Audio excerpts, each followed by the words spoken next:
What's up, everybody? Welcome back to another Third and Longhorn post-game show. I think we are all still recovering from this one. It didn't go exactly like we thought it would, but I think it ended up exciting. And honestly, at the end of the day, we won again in overtime. We are going to recap number 22 Texas's 45-38 victory over Mississippi State in overtime. I am joined by Jeremy Hills, Alex Okafor.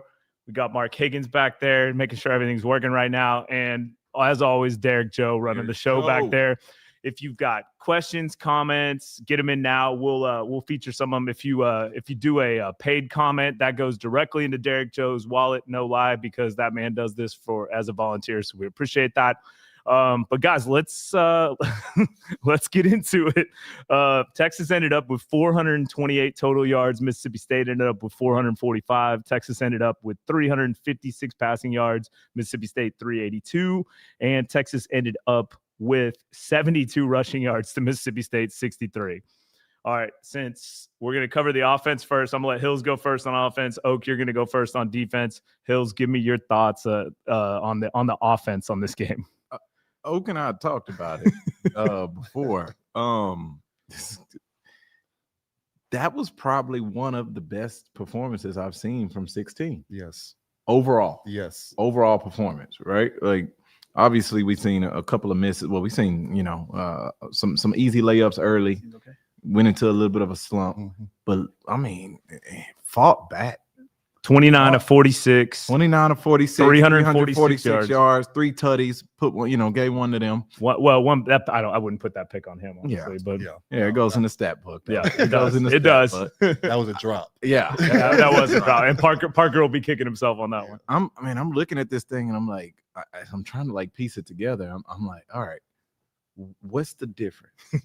Like, what's the difference? Because now 2 times now I've seen us be, abysmal, sluggish, slow, not on the same page, et cetera, et cetera, et cetera, and then get down pretty big on the road, and then 16 turns it off. 14 points in the first half, 28 in the second, and then a touchdown in overtime. That's what I'm saying. And like I'm 28. Did I mess that up? No. I get what you're saying, but like even with that, like most of that was in the fourth quarter. Most of that was in the fourth quarter. Yeah.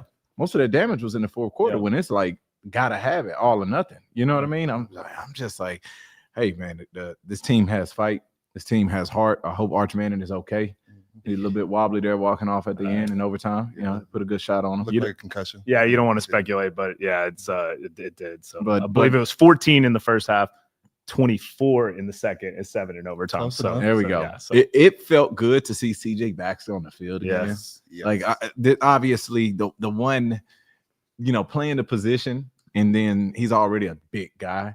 Seeing him too high on the goal line, I was just like, you just got to get back in the groove. That's it, because those are touchdowns. I wish they would have gave it right back to him. That's the one thing that I wish they would have. Sark would have just handed it right back to him. I felt like he deserved 2 carries right there. He ended up with nine carries, 27 yards. Had that nice 10-yarder and a 5-yarder. Felt like that's what we're missing, and I think people forget about that. And CJ's not the most explosive guy, but he's that guy. He's an SEC running back that's going to fall forward for when he gets healthy. I might even challenge that. I think he's very explosive. Yeah, he just has to get past these injuries, and they've slowed him down quite a bit. I just don't think he's ever been like super fast. That's what I'm saying. Like he's a heck of a talked that, right? When he talked about CJ specifically, it's just like when healthy, this is probably one of the premier backs in the country. Yeah, you know what I mean. So like just seeing him on the field.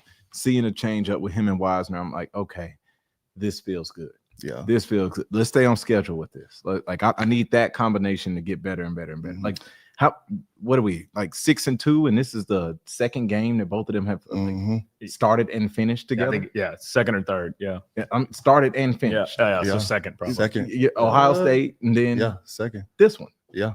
Yeah, you know what I mean? Like, because Trey got hurt, second game? Yeah, okay. That's why I'm like, man, I can't wait to see those two finally get into a rhythm.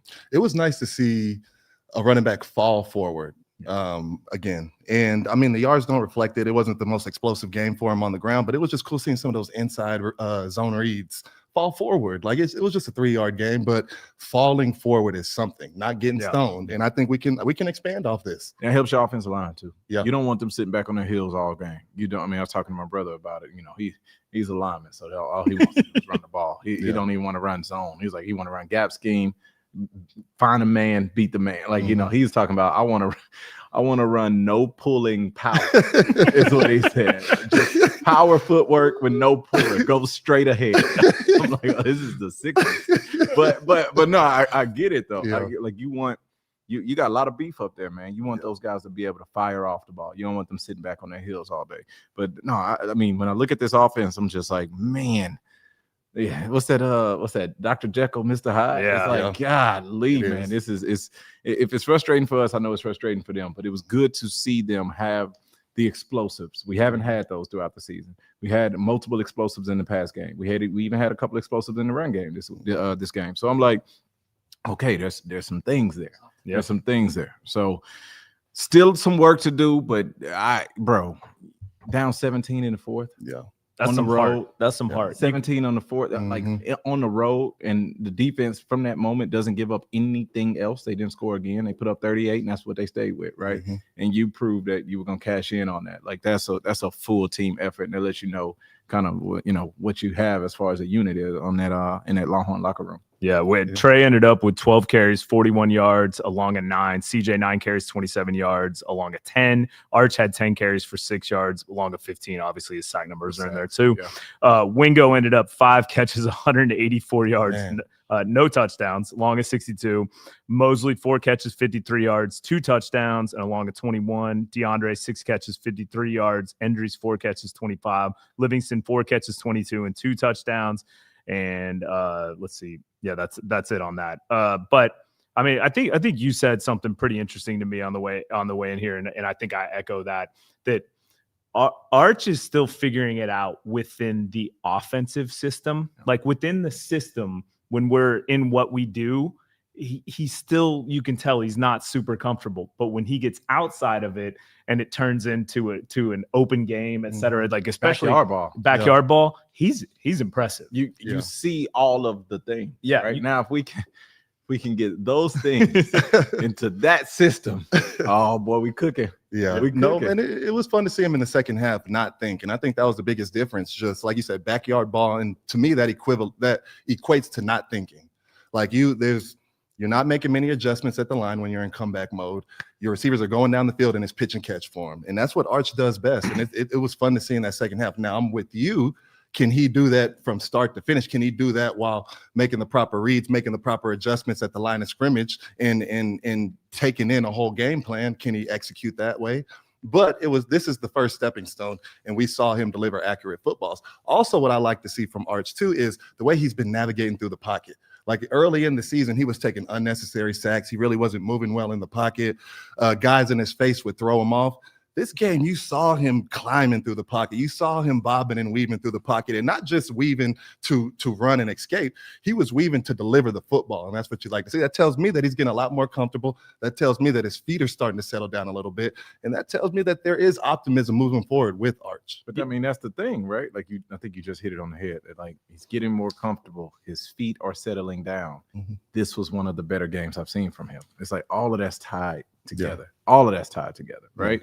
So and it was tough. I mean, he got banged up a little bit in that pocket today, and he did get sacked a couple of times today as well. They brought pressure, but 5 times. Yeah, but like see, 5 sacks, we can't have that, obviously. But when I'm looking at it, there's a sack is a sack, right? And most quarterbacks are gonna say all sacks are on the quarterback, but we know that ain't true, right? So like when I'm looking at it, there are some times where you're like, man, I need my quarterback to do X, and there are other times where I'm like, I need my guys to hold up.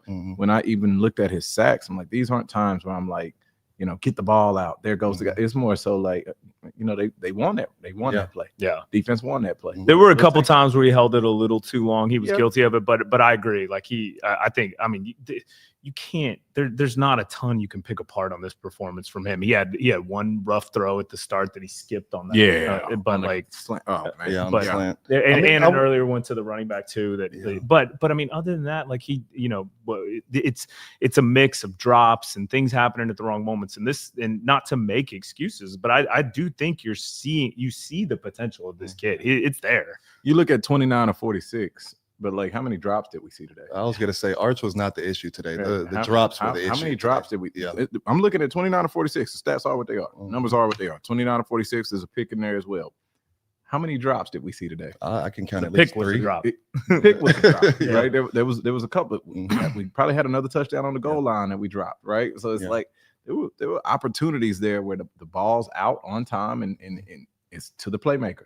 That's all I want my quarterback to do. Yeah. I just saw this comment pop and said, "Did Jay Hills pick up a shift at the local pool hall?" hey, I think it looks slick. I like it. I like that shirt. As RB Chambliss. This is a nice. This is a pool hall shirt. Come on, zoom in on that. We don't got nobody on the cameras. Okay, all right. They need whoever said that, they don't know how fashion. This is a nice lyric short sleeve button down. Why don't you turn around? Show the back. I'm not gonna turn around. I'm not gonna do that. It won't be video evidence to be spinning around. Higgs, what's wrong with you? I think it looks sharp. Thank you, Jay, if I wanted to cop something like that, how much would a shirt like that run me? Hey, don't be clocking. I'm just asking questions. Don't be clocking. How much would something smooth like that run me? You won't pick it up at your local pool.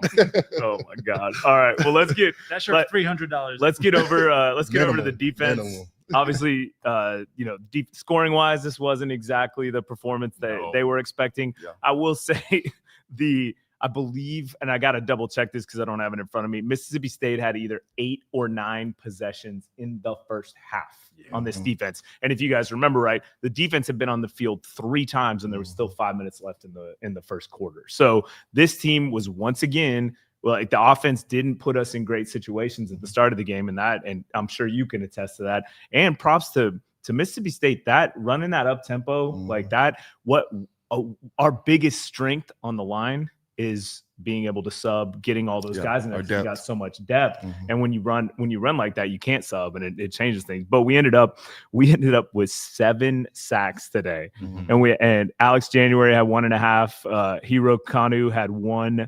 Murad Watson had a half sack. Lance Jackson had a half sack, and did I miss somebody in there? Oh, and Anthony Hill had 2.5, and Ethan Burke had 1. So Ant had 2.5. Ant had 2.5. Had 2.5, and he had 10 tackles. Ant was all over the place. That's the SEC Defensive Player of the Week material. Yeah. Well, I mean, Ethan Burke might have a case with that block kick and the sack to close the game. Yeah, that's fair. I mean, Ant's stat line is insane, so that's going to be hard to top. But to me, I thought Ethan Burke was this team's this defense's MVP today. Yeah, and he got when we had to have it. He made the play in the backfield to stop the freshman quarterback that they on the 4th down. That was a big play when we had to have it. So you're 100% right there. Now this defense, Mississippi State did exactly what any smart coordinator would do. You looked at that Kentucky game and you said, those boys been on that field the entire game. Let's make them run. Let's make them run. Let's make them run up tempo. Let's make them run side to side. Let's make them cover up the entire field. And that's what Mississippi State did. And they had, I get it, man. That defense was on the field all last week. The defense had to fight through it this week, but what you got to give them is, and they gave up some uncharacteristic stuff. Right, and you could see the legs were gone when that back caught the little if you burnt off, like I've never got gone. I've never seen us look that slow. I'm looking at my guys. And he's white. fast, but he's not that fast. He's not that fast. I'm looking at the guys in white, and I'm like, ooh, we don't got man, our legs. Yeah, we're shot. We do not have our legs right now. But Nick, 9 possessions first half. 9 possessions in the first half. They were on the field for 9 possessions. That said, though, when you had to have it, when you looking at that defense and you're saying, hey, we get it. It's 8-9 minutes left in the 4th. We're down 3 possessions. They can't score again, and we need the ball back fast. 3 and out. Like they put up 38, and that's where it stopped. Yeah, it was that long touchdown. there was nothing after that. Yeah. It was literally nothing after that, right? And so I'm looking at that defense just thinking, yeah, of course you look at 38 points and you're like, whoa, but this is a championship caliber defense, man. It really is. And they did it without their heart and soul. Yeah. Michael Tapp didn't play today. Yeah. This is the most, like, you honestly got a glimpse of what the future is probably going to look like from the back end of what this defense is going to be for the next year or so, right? So just seeing guys step up, seeing Anthony Hill be ridiculous, seeing Colin Simmons, your mega star, step up in overtime when you had to have it, like seeing the stars come out to play when you have to have it. That's the reason why at that next level guys get paid. Well, we're recapping number 22 Texas's 45-38 overtime victory over Mississippi State. Shout out to everybody who's listening on 1300 The Zone out there. Everybody who's watching on YouTube. Like we said, if you have comments, questions, etc., get them in on YouTube. And if you have sponsored comments, make sure those happen so that we can pay Derrick Joe because we're broke. I'm kidding. I am. I spent all my money on the shirt. Yeah, seriously, for real. Everybody knows Hill's ain't broke. If Jay didn't say something, I was about to say something. That's why he beat me to it. I like it. Well, let's get to. Wait, hold on, you let me speak on the defense. Oh yeah, okay. Let me get the mic real quick. Okay, you were supposed to go Actually, first. Alex, speak on the tempo stuff. Like when you're on the field and something like that is happening, is it just what goes through your mind when that's happening? And that's what we saw early in the game, kind of like Jay was saying, was Mississippi State saw that we were on the field all last game. So what do? They come out here and they attack us with tempo. They attack us with a little bit of no huddle. And what that does for a defensive line is that this defensive line is predicated on swapping out bodies because we have so much depth, rotating bodies. Hey, every 5 plays, somebody come in. Every first down, somebody come in. We weren't able to do that when it's tempo, when it's no huddle, when you're not allowed to get your guys off the field like that. So you are shot. And what you saw from this defense was that we got shot early. So with the 3 and outs from the offense combined with the tempo, we lost our legs early in this game. And we were actively trying to recover as the game was going, and it was just hard to do. And like Jay said, that was the biggest indication, was that running back run where he outran our whole defense. I haven't seen that in 5 years. I haven't seen that since Sark has gotten here. Just because that's the team speed on this defense, you never see that. But that told me that we did not have our legs, and we were actively trying to recover throughout the whole game. But when we needed it most, offense started to deliver, started allowing us to rest on the sideline a little more, allowing us to get our legs back just a tad, just a little bit, put a little bit of gas in that tank so that when we needed to close out the game, we had enough. And that's exactly what happened. Then, like Jay said, after that touchdown, defense flipped the switch, and you saw it. They went from just bending not to break to actively hunting. They were out there hunting that Mississippi State offense. You saw it. Texas made just comment in the fourth quarter. ESPN had Mississippi State at a 98% chance of winning. Yeah, that's why we don't listen to ESPN. By the way, they were snapping the ball with 30 seconds left on the play clock. Yeah, I mean, it was.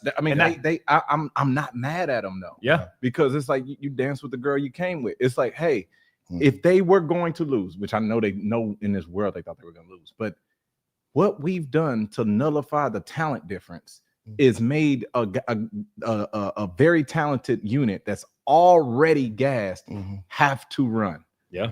Why in the world would I stop doing that? Yeah.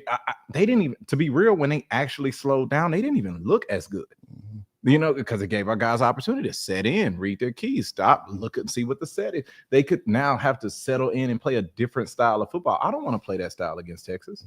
And Oak, you just hit it right on the head. I think that's what complementary football is. Our guys are gassed. Our guys are gassed. Yeah. We have to have a drive that ends in 7 because we need to close the gap. But we need a drive that they can just that they can make the adjustments that are needed. Yeah. Let somebody have an opportunity to change out their gloves. Like let them, like you can't go 3 and out. You can't do 3 points. And even on some of them scores, I want to say one score we scored within 4 plays. And yes, we take the points all day. We take the touchdown anytime. But damn, you couldn't have given us a couple more runs. You couldn't have given us a couple more runs in between so that we could get a little bit more rest. And from talk about it too. Oh, like that's just like the physical nature of it, but like there's a mental component there as well. Yeah. You giving everything you got. At some point, I need some help. Yeah. Right. And I think that like right when it felt like, hey, this is the make or break moment, we got some help from them as well. 4th down. I know that kid's kicking himself. Dude, that I know that and kid if is you kicking watch, himself. I've watched every single Mississippi State game, and there's always that moment know. where it's in the balance and they could take the game. And especially it's happened so many times this season. They make a bonehead play like that. And like, oh my gosh, like that roughing the passer flipped the entire game. We were off the field. That's not on accident then, Nick. No, it's who they are. The same way that we looked at Texas and we're like, we're going to fight. Yeah. We were going, there was no moment where we were going to lay down. We lost to Florida this year. Did we lay down? Mm-hmm. Absolutely not. No. Ball in our hand on the plus side of the field, trying to go back and tie it up to go to overtime. All right. We lost to Ohio State this year. Did we lay down? Absolutely not. Ball in our hand at midfield, trying to go tie the game up. So it's like this team is going to fight. Same on the flip side of that coin. One thing I can tell you about Mississippi State, they're gonna make the mistake. I was gonna say they're the only team in the country that might be worse at penalties than we are. we were going penalty for penalty, swap for swap. But I think we beat them this game though. I think we ended up with more penalties. And honestly, that was the difference. Them boys were like, "Oh, you think you're gonna get more penalties than us? Hold my beer. Hold my beer." They just ran out of time. Bet you can't get one right here. Right. And honestly, man. it was the difference. That fourth down, was. roughing the passer was the difference, It was. man. So I mean, hopefully that's a learning moment for this Texas team because we're in the same boat. We commit penalties similarly, not to that extent, not that boneheaded, but we commit a lot of penalties. 9 for 61 today, Absolutely. and Learn they had from 8 for somebody 41. Yeah. Yeah, sorry. Oh, so we still lost the penalty battle. Exactly, still didn't even win when it. we lost, even when we won, we still lost. But look, it has to get cleaned up. We kept it under our average though. Usually 66 yards, 61. This Man, we have 4 in the first quarter. I was like, here we go again. But we are recap. I'm sorry, but like, No, go ahead. To that, like, I don't want to make no excuses. We have to get better, period. Two things can be true. That place is loud, and it is hard on the road. Now, when we come back home, there's no excuse. There's literally no excuse. But like, I'm thinking about the overtime double clutch by the center. Like, it's like these certain pre-snap penalties where I'm like, I hate that it happened. I get it, But though. you get it. You understand? I get it, though. I'm a little bit more lenient right there than I normally would be. I'd be a little more accepting if we didn't have the history that we That's had fair. of committing penalties. That's fair. So. That's fair. You know, the funniest thing about this game is like just listen to the vibe and the feeling in here compared to last game, which I don't know why it is because like neither of those teams are the best teams in the SEC. There's no doubt about that. But why does this one feel so much better? I can tell you that easily. Why? Because we scored points. Yeah, that was going to be my question. That's what people want. I'm being real with We you. scored Like, 16. I'm being real with you. Like, seeing your defense have a performance that is like not who they are after they have, like you just said, Oak just talking about the penalties. He said, I will be more lenient if this isn't your history. All right. The history of the defense shows me that I am going to be lenient. I'm going to be lenient here. Now I'm going to get on them. If I'm coach, I'm going to get on them. I'm sure PK is going to get on these boys. Oh yeah, for sure. I'm sure that they also going to emphasize rest and recovery. Yeah. You know what I mean? But on the flip side of that, there was a glimmer that gave hope that when this defense is playing at their normal, typical selves, not even out of their body, just their normal selves. All right, man, if y'all can give me even half of that. Yeah. You know what I mean? Like, if you can give me 23 of them, I'll take it, right? As to where the Kentucky game, it's like, man, you looked at what happened and you're like, that's not sustainable. Like, we can't rely on that to win us games. And that's what I think that's a lot of people took that. But, I mean, it's tough. The SEC is tough. Yeah. It's a tough. I mean, y'all seen Bama today? South Carolina? Yeah. Down what? Down 8? Yeah. Came back, won that one. Needed a miracle. You know what I mean? Missouri just lost their quarterback for the year. Lost on the road to Vanderbilt. Like, this thing is Vanderbilt's gonna be a top 10 team. They were already 10, but they're gonna move up. Deservingly so. Yeah. Deservingly so. Like, that's gonna be some good ball. Here's a little something from CJ Vogel on Twitter. Matthew Caldwell says he tagged Emmett Mosley on the RPO play, audibling him to fade route, and that's where the play went. And Mosley confirmed it was an audible at the line. That's a bet right there. That's a bet. The veteran leadership. That's why people were saying, why are we bringing this kid in? Hey, that's how you call your shot. Yeah. And that's what we how talked you about. call I think, your Nick, shot. you're out of the room. And this is why you get a senior quarterback. You pay him a couple $100,000, and he's ready. Close 2 out passes games this for year, you. 2 for 2. Yeah. Like, coming off cold, like, man, worth every penny. And on that the road, hostile environments. He came in one time, threw a bullet on the nose. He came in the other time and threw a dime. Yeah. Bullets and baskets. Yeah, man. Like we'll take that. Yeah. We'll take that. Well, we are recapping number 22 Texas 45-38 victory in overtime over Mississippi State. Shout out to everybody listening on 1300 The Zone. Let's get into the very fun part of the game, special teams. Yes, sir. Folks. Ryan Niblett is something else, and Hills and I were talking about this. Like there's something, and you guys remember it if you've watched Texas football for a long time, that when like Ramonce Taylor would touch the ball, or when DJ Monroe, Aaron Ross, like you just felt this electricity. The crazy part about Ryan Niblett is when you watch him, it doesn't look like that. And all he does is make people miss. And like he looked like he was jogging half speed on that thing and just ducking everybody. Tripped and then twice. 3 times. Yeah. He tripped on his own once, got tripped twice by the defense, and still like, man. And he ended up, listen to this, like he had 4 punt returns, 104 yards, averaged 26 a return, including a long of 79. And 1 touchdown. No, that's the best returner in the country. That's That's the best. give him his props. Yeah, He can clear his mantle for that SEC special teams player of the week again. Yeah, absolutely. Why would you kick it to him? Well, it was crazy. So I was watching the play, and Mississippi State was, what was they, on like their own 30 around that area? Yeah. He had a lot of field. So I think the punter got excited. Yeah. He got excited. He's like, okay, let me try to pin him back. He didn't realize, man, I just outkicked my coverage. Yeah, and that's whenever I saw the ball in the air and there was only one defender on the TV screen, I'm like, oh, this thing has a chance. Yeah. See, I didn't think that. In my mind, I'm like, all right, cool, get us about 15. No. When I saw that he outkicked his coverage and there was only one defender coming downfield in the screen, in the picture, I'm like, this thing has a real shot. People don't know too, man. You're a gunner. Like, listen, you running down. I've been a gunner. You running down there and you see that ball in the air. You got to, first of all, you locate the returner, you locate the ball as you run.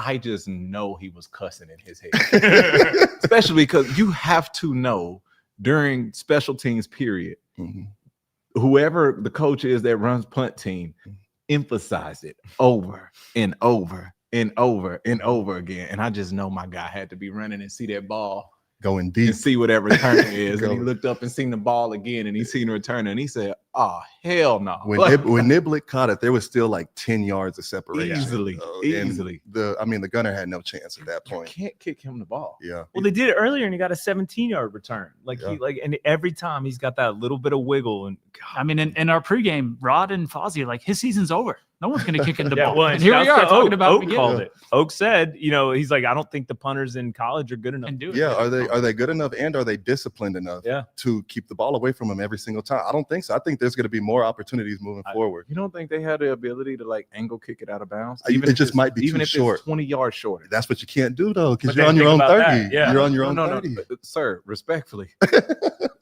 Yeah, better than a touchdown. Respectfully, if I'm the punt team, if I'm a coach, if I'm anybody in the opposite team's collar shirt doing any type of coaching, collar shirt, kick the damn ball out of bounds. You just don't want to shank. That's the only thing. When you're on your end, shank it. It's better than a touchdown. Shank it. Do not kick him the football. And let's take a second, give this kid his props. This is a kid that got moved from like a running back to wide receiver. Then they moved him to the defensive back, to the defensive side of the ball and back. And he stuck around, didn't leave. And now look at him. He may not be getting the reps on offense, but like he's changed 2 games this year. But also believe scouts are looking at him. Yeah, but also too, something that popped in my mind, wasn't he, when we had all our injuries in the running back room last year, wasn't he the converted running back that Sark moved to that room? He was a wide receiver. Yeah, well, I think he was slot, wasn't he? Yeah, now you see it. He's special with the ball in his hands. So it's just, they got to find a way to keep getting it in his hands. He took a few snaps from running back today, didn't he? Yeah, he did. Yeah, he did. Weren't you saying that you knew somebody that played against him in high school? Yeah, no. So a good friend of mine, he's now the over player development at Texas State, Ben Wells. You remember Ben Wells? Oh, yeah. He used to coach DBs at the high school level, and they coached against Nimitz, where Niblett went. Yeah. And he, as soon as he seen it, he texted our group chat and was like, He tore our ass up too. He ran 2 back against us. He's like, I still don't understand. Yeah. Same thing. I don't understand why people still kicking it to him. Yeah, So like, the kid special. I love that story. I didn't know that. Like, buried on depth chart at multiple positions, moved around. You see, especially in today's climate, it's so easy to go somewhere else and do something else. To keep fighting, I think that goes right back to the spirit of this team. To keep fighting and find a way to not only contribute but be a X factor. Mm-hmm. He's an X factor. I guarantee you, Coach Akina, like those guys are drawing up ways to make sure that we have different punt returns called to give him a chance, right? You're not even calling punt block. Yeah, you are literally calling punt returns. I'd be surprised if we sent the house on a punt return the rest of the season. Why? Why would I? It's return game the rest of the year. Wasn't the one he returned? Didn't we send it, or was that at the end? I'd have to go back. I'd have to go back and look. Higgs, am I right? Am I Yeah, wrong? we did send it. Yeah, which is trying to make a play. Yeah. I mean, so he don't even need blockers. He don't even need blockers. But no, I'm loving that though, man. Akina's always been a freaking guru on just that specific unit, and to see it still making like huge swings in games. Huge swings in games. You know what I mean? One week it puts the game away, next week it gives us a chance to go win. So no, shout out to that unit right there. Now talk about this field goal game. So my guy had a rougher game today. Shipley 1 for 2. He had the first one got blocked and made it, but then they had that another penalty that led to points. But yeah, I don't know, man. Like that was very un-Mason Shipley. The guy before this season missed 4 kicks in his entire career, and that was the easiest one he's missed. Is this the third and Longhorn curse? I did, man, but we filmed that. Somebody on Twitter. Somebody on Twitter that was like, "Stop bringing specialists before the game." We filmed that like 2 months ago, so like we just put it out. But so I don't think that curse was on. We need to do like a newspaper proof of life when we do the interview, so we have it on. Yeah, seriously, no. But and I wouldn't say it was Bomeister's best game. He had a little low punt on one and missed another. He ended up with 8 punts for 358 yards. Still averaged 45 yards a punt. 1 touchback, 2 inside the 20 with a long of 55, though. He's the real deal, though. So, while we're talking about Twitter, I want to shout out somebody named McCoy Boy. Oh, I saw this. Who had the audacity to tweet me and say, "Y'all can go live now. The game is over." Oh yeah, I saw that one. This was right after halftime. This was in the third quarter. This was when I posted about. I said we'll go live 15 minutes after the game. Yeah. He responded back. Y'all can go live now. The game is over. LOL. Oh, freezing cold takes. Hey, McCoy boy. Hey, guess what? The game is over, and the good guys win again. Yes, I know you over there punching the wall, eating that day-old pizza. All right. We had a former quarterback also on Twitter, Chance Mock. They didn't quit. Yeah, they didn't quit. Oh, that's that Texas fight. I mean, they didn't for quit. real. And by the way, special teams. We talked about it for a sec. Ethan Burke blocking a field goal. Play. Like Huge. man. That guy's special. He's all over the place. Yeah, and I appreciate him figuring out a way to affect the game outside of just getting sacks and TFLs. Just because a guy like Ethan Burke, you come into this season, one of the older guys in the room, we've kind of seen his snaps dwindle just a tad bit. Like I think we expected him to play a little bit more than what we've seen. So the fact that he's still going hard every snap, the fact that he's still finding a way to help us get a win. Without the reps, man, that says something. So shout out Ethan Burke, man. You guys want to get into some of these comments? Let's do it. And before we do, Texas fans, careful what you wish for. Everybody was calling for Sark, and then these rumors come out about the NFL. Yeah. Sark had an extended statement in the press conference. I did see, I'm sure. But then everybody complaining about Arch. Now Arch possibly, we'll see what happens. Like we don't know what's gonna happen. So just breathe, everyone. Sark's agent's just trying to get him paid, man. That was my gut too, but that's a chess move. Yeah, I mean that's all his agent right there. That's Sexton right there. Yeah. But I love that they came out and corrected it. Right. Yeah. Corrected. I had to do that to protect my locker room and my team. I thought it was absolutely ridiculous. I thought it was completely unprofessional of that person to put that report out. And the fact that everybody ran with it is borderline embarrassing for the media. I respect what you guys do. I really do. And everybody else. But the fact that everybody ran that as truth is really embarrassing.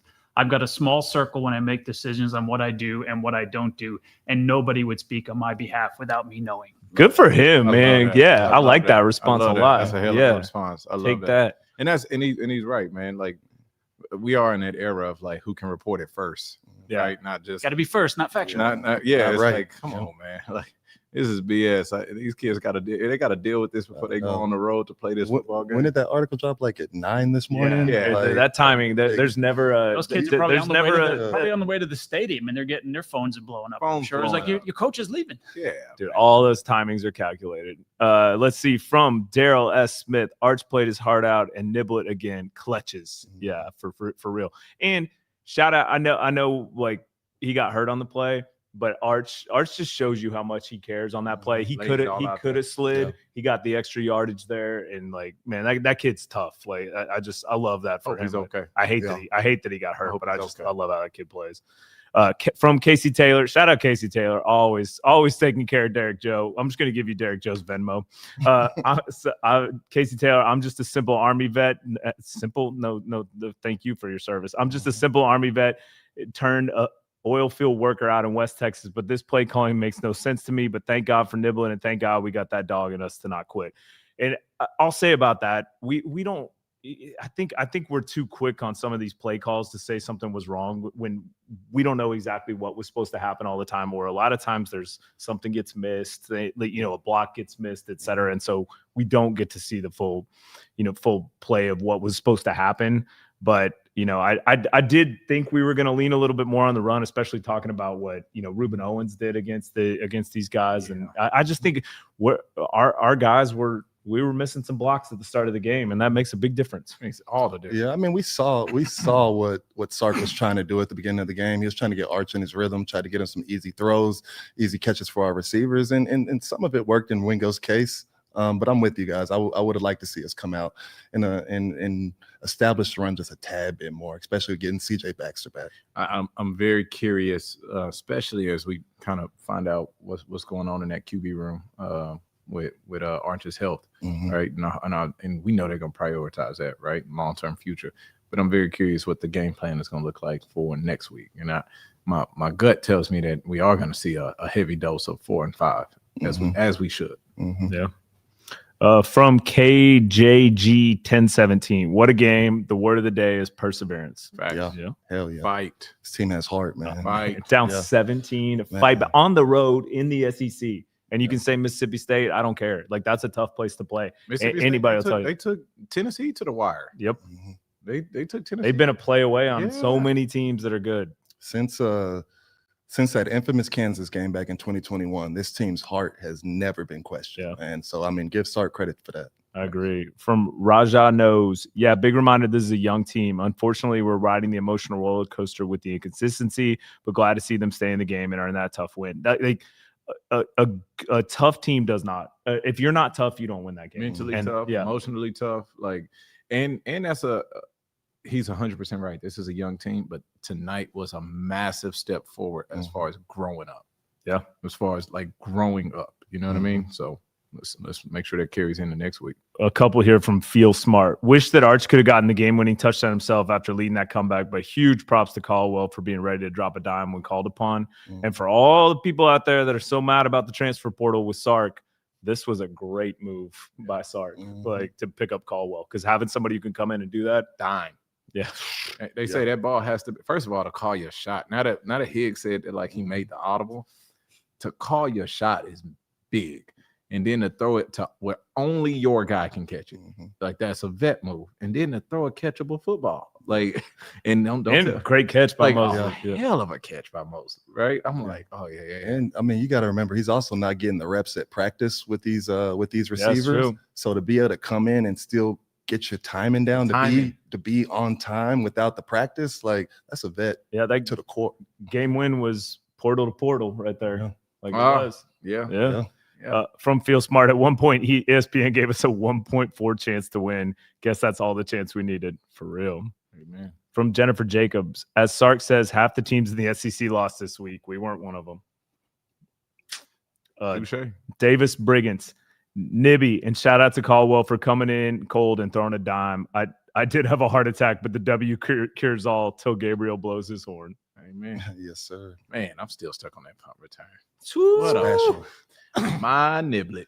That's a great. Careful. I didn't say Say. I didn't say it. I know. He ain't Jay- been holding at him. Jay, Someone on wild boy. Instagram did call. On to the next comment. Albert Felix. We were spoiled last year, but a win in the SEC is a win in the SEC. It just means more is starting to make sense. Let a Niblett know. Okay. We're on the radio. Let's see. From Bencitos. Why does this team have to age me like that? That's all of us. My hair was brown before that game. Another sponsored comment. This one from James M. When did Stroh replace Brooks? He was in for the fourth, and the pocket cleaned up.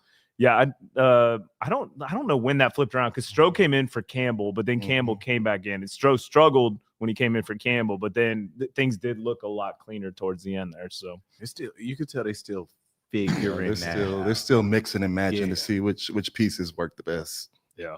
We'll run out of runway, guys. I don't know. We are. Yeah, the clock's ticking on finding our identity. We know what we have in our O-line this year. We got to work around that. But 6-2, 3-1 in the SEC, like that, that's something. From let's see, Peter Wynn, another sponsor comment. Thank you. Best post game recap in the business. We appreciate that. Hey, Yeah. We'll take Appreciate that, you. sir. Head and shoulders. Thank you for the comment and for helping out Derek Joe. Daryl S. Smith, another sponsor comment. Thank you.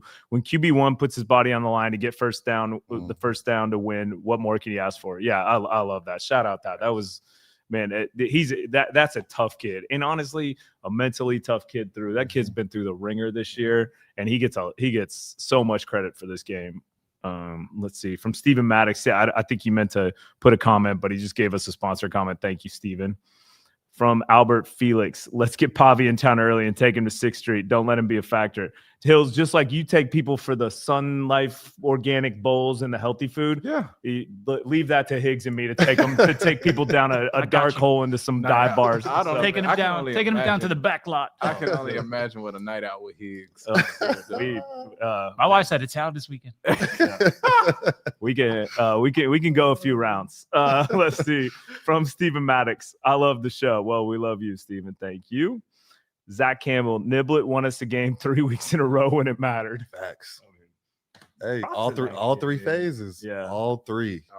I'm so pumped for that kid. Arch, and this from Jonathan Bruner. Arch is a dog. He is tough. And another one from Casey. Thanks, Casey. Y'all the goats. Love this show. Hook 'em. We appreciate you. Yeah, Casey. Whew, man, what a game. You guys got anything else? The injury was unfortunate for Arch just because, man, that second half he looked good, man. Like it really felt like he took the next step in that second half. And obviously I'm getting ahead of myself, but this is the end of the show. If he's forced to miss next week, will we see some regression? I don't know. Yeah.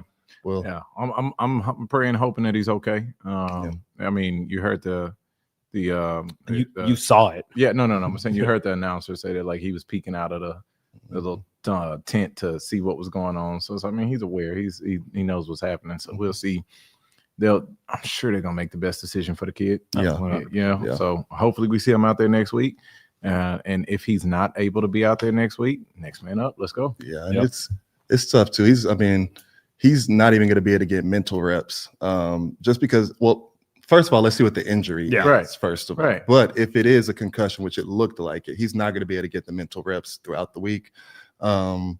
Anybody that's dealt with a concussion knows that, like, literally, they're like, leave him alone. He has to recover. So it's an uphill battle for him. But Arch, man, we appreciate what you did for us today, man. Hell of a game. And it sounded like there was no injury report from Stark after the game. Yeah, they're not going to say nothing on that yet. Yeah. Well, we appreciate everybody out there tuning in, once again, listening. Make sure you like, subscribe. We will be back this week with a preview show. We won't put out any more specialist interviews, just so people don't yell. We do have some. We do still have some. So, but we will get some more out soon. But thanks everybody for tuning in. We appreciate y'all, and we will see y'all this week. Hook 'em.